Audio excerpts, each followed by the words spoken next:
Boyagi aka aytadi, uka, yaxshi bir o'qishda o'qidim, yaxshi bir ishda ishlayman. O'zimni kuchim bilan uy-joy qildim, mashina oldim deydi. Bir kuni otam bilan onam oldiga chaqirib, o'g'lim, mana o'qiding, yaxshi bir ishda ishlaysan, mashinang, uy-joying bor. Kel endi seni bir qizga uylantirib qo'yaylik.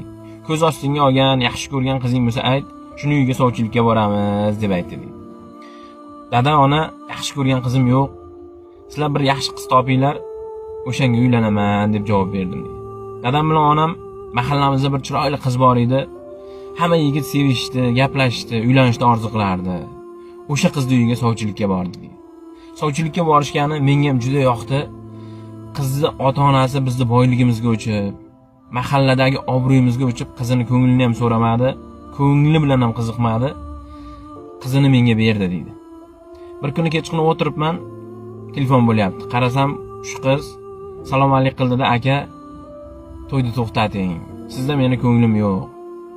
Men sizni yaxshi ko'rmayman. Boshqa bolani yaxshi ko'raman. Iltimos, to'yni to'xtating.